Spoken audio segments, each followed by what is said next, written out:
Escúchame bien, esto que te voy a decir ahora es la pura verdad y no te la va a decir ningún noticiero en este país. Lo que está pasando con esa resolución de la ONU contra Irán no es un simple voto diplomático, es una señal de que el mundo se está quebrando y nadie sabe cómo pararlo. El Consejo de Seguridad aprobó algo contra Irán. Eso ya es fuerte, pero lo que de verdad importa es quién se abstuvo, China y Rusia. Y aquí hay que pensar con la cabeza fría, porque en el lenguaje del poder global, abstenerse no es neutralidad, es una patada suave. Es como cuando tu compadre te debe dinero y te dice, ahorita no puedo, pero no te preocupes, no te está faltando al respeto, pero tampoco te está respetando.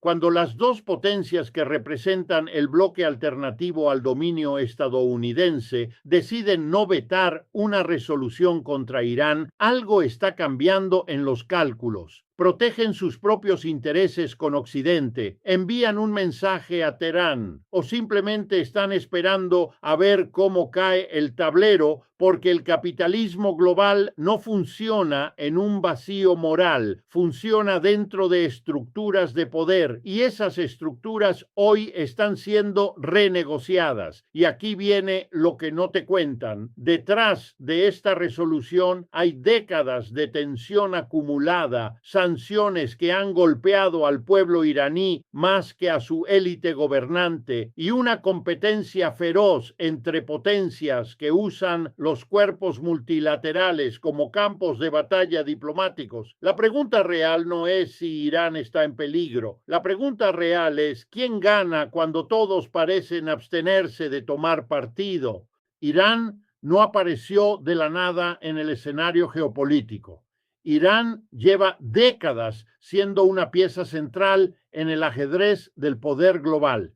Y para entender por qué el Consejo de Seguridad aprobó esta resolución, tenemos que retroceder, entender qué es Irán para el sistema capitalista, qué representa para Estados Unidos, qué significa para China y Rusia y sobre todo qué significa para los millones de personas comunes que viven dentro y fuera de sus fronteras y que son los que al final del día pagan el precio de estas decisiones tomadas en salas con aire acondicionado en Nueva York.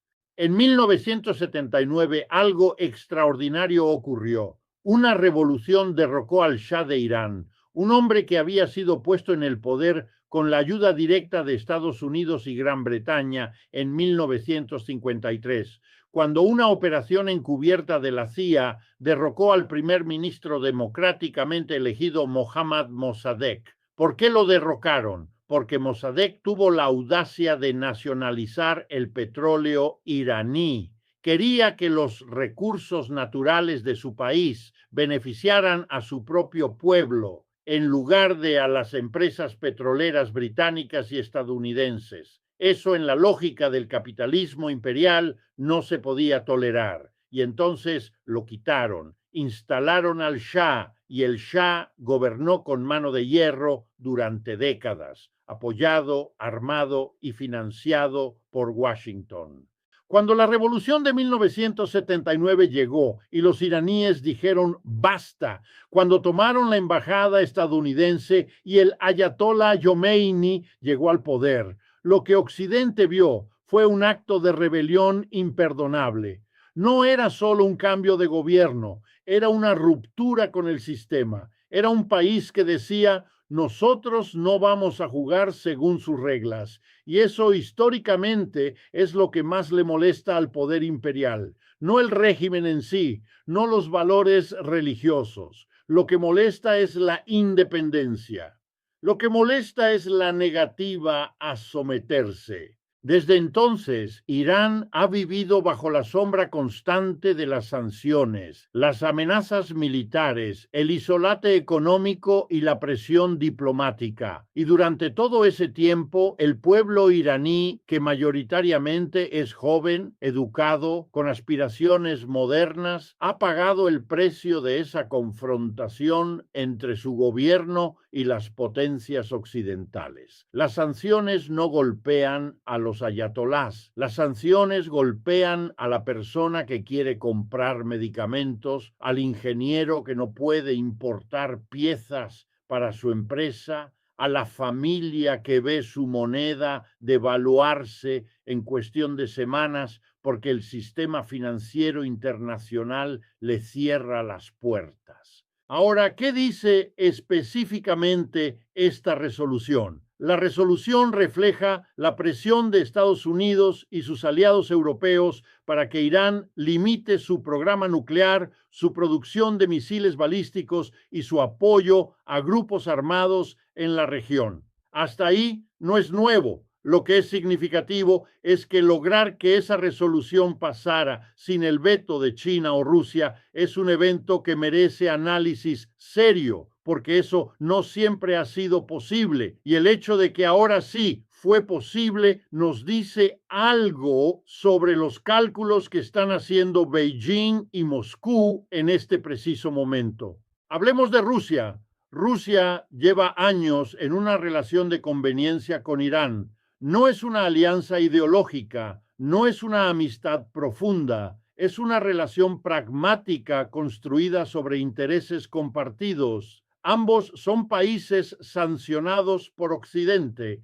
Ambos tienen razones para desafiar el orden unipolar liderado por Estados Unidos y ambos se han necesitado mutuamente en distintos momentos. En Siria, por ejemplo, Irán y Rusia coordinaron su apoyo militar al gobierno de Bashar al-Assad. Rusia vendió sistemas de defensa antimisiles a Irán.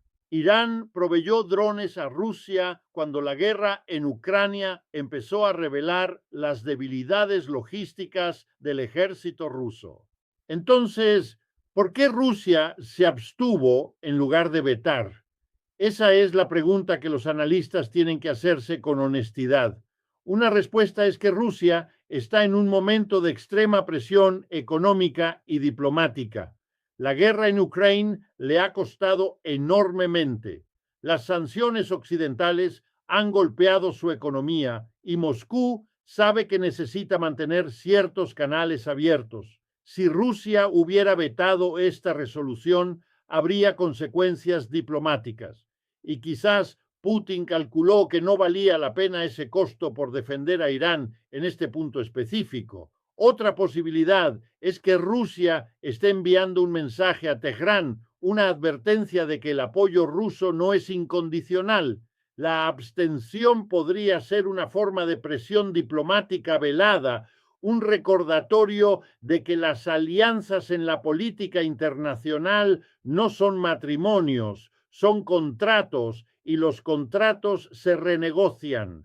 Y luego está la posibilidad más inquietante de todas, que tanto Rusia como China hayan calculado que permitir que esta resolución pase les conviene porque les da una carta de negociación con Occidente. Si yo te doy esto, si te dejo que presiones a Irán, tú me das algo a mí.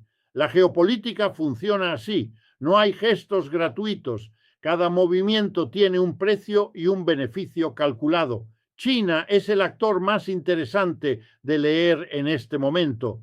China tiene una relación profunda y multidimensional con Irán. Es, de hecho, el principal comprador de petróleo iraní en el mundo, comprando enormes cantidades de crudo a precios con descuento, esquivando las sanciones occidentales a través de mecanismos financieros complejos. China ha invertido miles de millones de dólares en infraestructura iraní a través de su iniciativa de la Franja y la Ruta. China necesita la estabilidad en el Medio Oriente para proteger esas inversiones y asegurar el flujo de energía hacia su economía. Entonces, Que China se haya abstenido en lugar de vetar es una señal de que algo se está moviendo.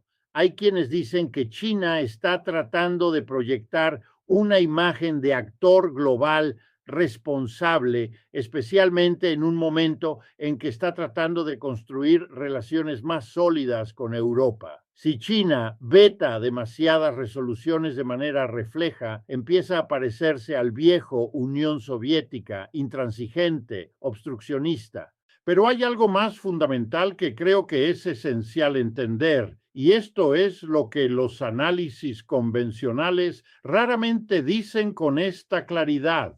La abstención de China y Rusia también refleja las tensiones internas dentro del bloque que se ha venido construyendo como alternativa al orden occidental. El bloque BRICS, el bloque de Shanghái, las múltiples iniciativas de multilateralismo que China y Rusia han impulsado en los últimos años. Irán se unió formalmente a los BRICS en 2024. Es un miembro de la Organización de Cooperación de Shanghái. Se supposed to be parte de ese bloque alternativo que desafía la hegemonía del dólar y del orden post-Segunda Guerra Mundial, liderado por Estados Unidos. Y sin embargo, aquí están China y Rusia, dos de los pilares de ese bloque, absteniéndose en lugar de defender a uno de sus miembros más nuevos. Eso nos dice algo sobre la naturaleza de esas alianzas. Nos dice que el llamado bloque alternativo no es tan monolítico como a veces se presenta.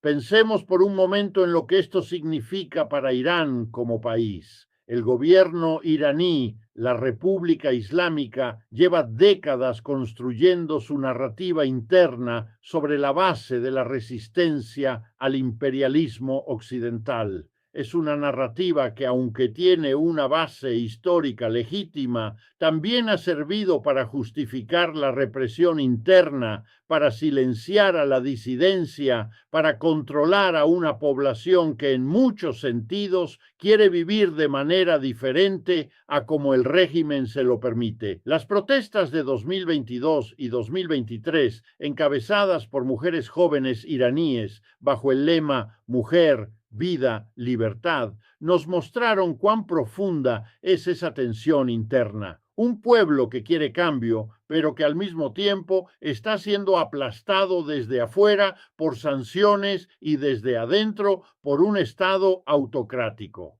Ahora, con esta resolución del Consejo de Seguridad, el gobierno iraní tiene una nueva herramienta narrativa. Puede decirle a su pueblo: ven, el mundo entero está contra nosotros, hasta nuestros supuestos aliados se abstienen cuando se trata de defendernos. Necesitamos cerrar filas. Es el viejo truco del estado de sitio permanente. Cuando un gobierno necesita mantener a su población bajo control, nada funciona mejor que un enemigo externo real. Pero también hay otra lectura posible. Si la presión internacional continúa, si las sanciones se profundizan como resultado de esta resolución, hay una posibilidad, aunque no una certeza, de que el régimen iraní se vea forzado a negociar más seriamente. Si esas negociaciones llevan a algún tipo de apertura, hay una pequeña ventana de oportunidad para que el pueblo iraní respire un poco más. Lo digo porque la situación es genuinamente compleja y la complejidad no siempre tiene bandos claros. Hablemos ahora del Consejo de Seguridad de la ONU como institución. El Consejo de Seguridad es la institución más poderosa del mundo en términos de derecho internacional. Tiene 5 miembros permanentes: Estados Unidos, el Reino Unido, Francia, China y Rusia, cada uno con poder de veto. Eso significa que cualquiera de esos 5 países puede bloquear cualquier resolución sin importar cuántos otros países la apoyen. Esa estructura fue diseñada en 1945, al final de la Segunda Guerra Mundial, para reflejar el equilibrio de poder de ese momento específico. Y desde entonces no ha cambiado fundamentalmente. El mundo en 2026 no se parece nada al mundo de 1945. Hay 193 países miembros de las Naciones Unidas. La gran mayoría de ellos, países de Asia, África, América Latina, no tienen ni voz ni voto en las decisiones más importantes del organismo. Los intereses de India, con 1.400 millones de personas, cuentan menos en el Consejo de Seguridad que los intereses de Francia, con 68 millones. Brasil, la mayor economía de América Latina, no tiene un asiento permanente. Ningún país africano tiene un asiento permanente en el cuerpo que supuestamente representa la seguridad colectiva de toda la humanidad. Esto no es accidental, es estructural. El Consejo de Seguridad fue diseñado para proteger los intereses de los vencedores de la Segunda Guerra Mundial y ha funcionado extraordinariamente bien para ese propósito. Ahora quiero hablar de algo que a menudo se ignora en los análisis geopolíticos sobre Irán y que es absolutamente central para entender lo que está pasando: el papel del petróleo. Porque en el capitalismo global, cuando uno ve un conflicto persistente, una región bajo presión constante, un país que nunca puede salir del radar de las grandes potencias, casi siempre hay que preguntarse qué recursos tiene ese país. Irán tiene las cuartas reservas probadas de petróleo más grandes del mundo y las segundas reservas más grandes de gas natural.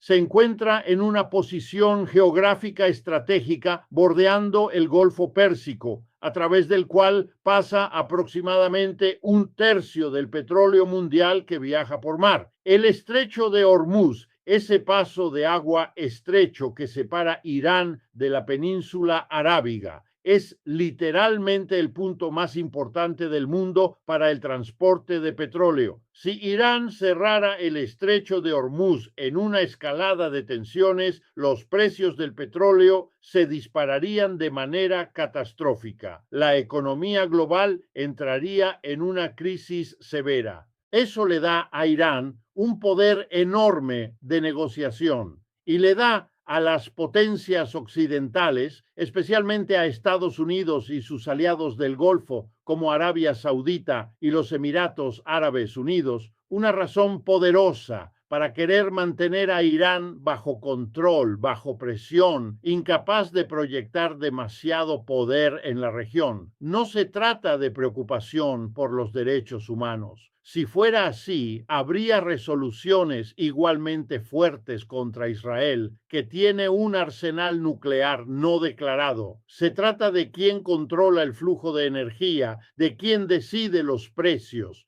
Y aquí es donde la situación se vuelve todavía más compleja. En los últimos años, China se ha convertido en el mayor consumidor de petróleo del mundo y China tiene un interés profundísimo en asegurar el suministro energético que necesita para su economía. Por eso China compra petróleo iraní, por eso China ha invertido en infraestructura en toda la región. Por eso China firmó ese acuerdo de cooperación de 25 años con Irán en 2021.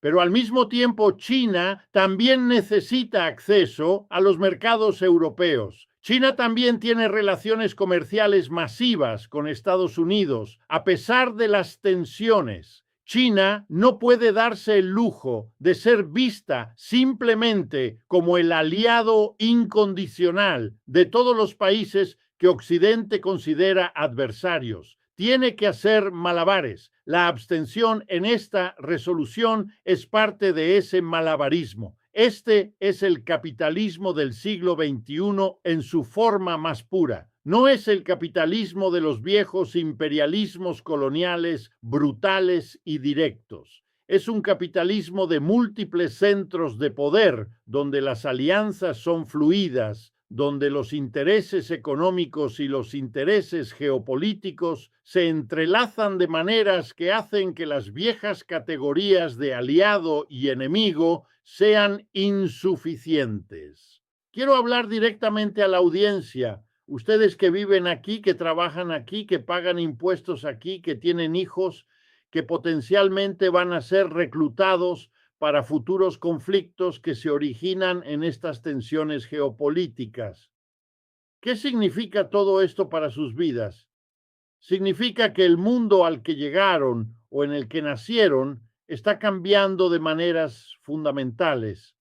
El orden que existió desde el final de la Segunda Guerra Mundial, el orden donde Estados Unidos era la potencia indiscutible, donde el dólar era la moneda de reserva global sin competencia real, donde las instituciones internacionales reflejaban principalmente los valores e intereses estadounidenses.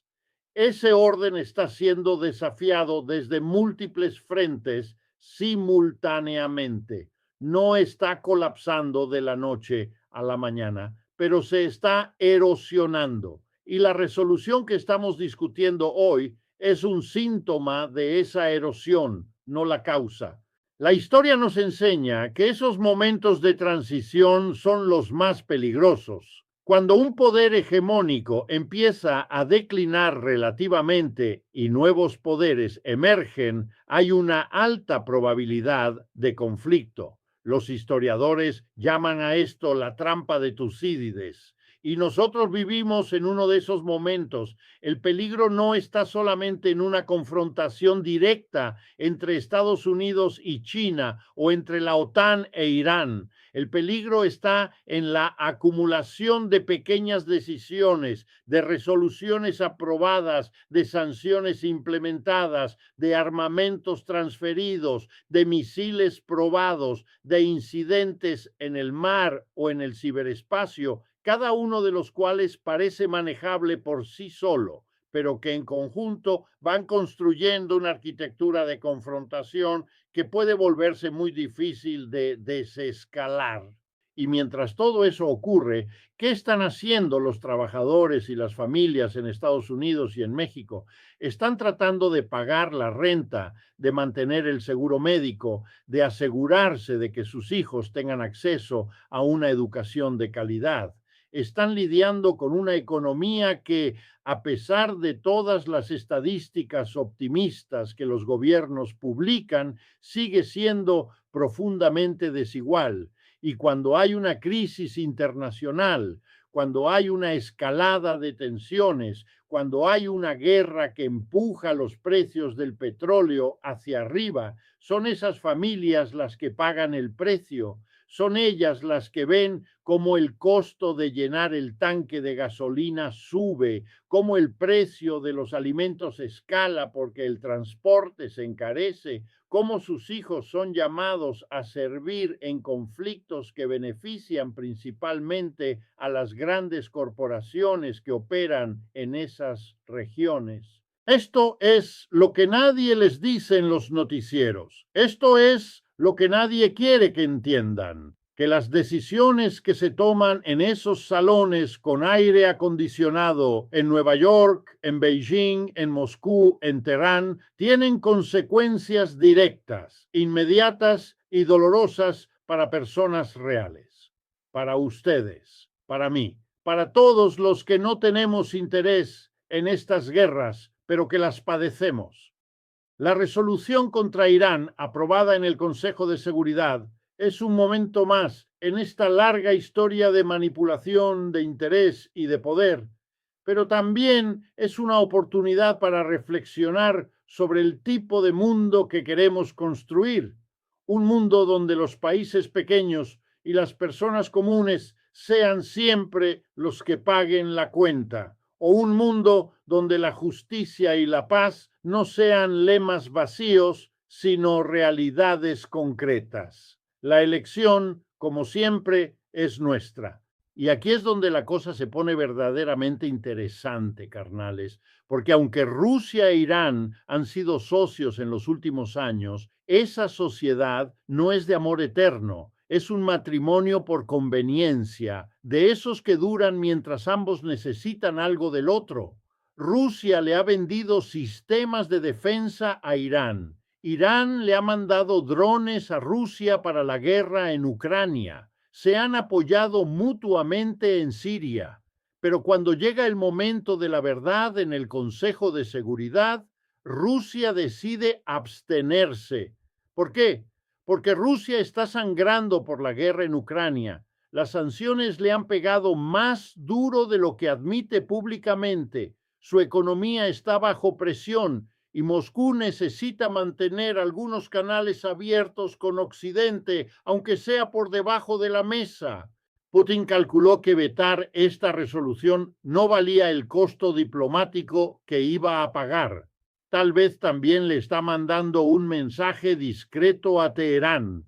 Mi apoyo no es incondicional, compadre. No te pases de la raya.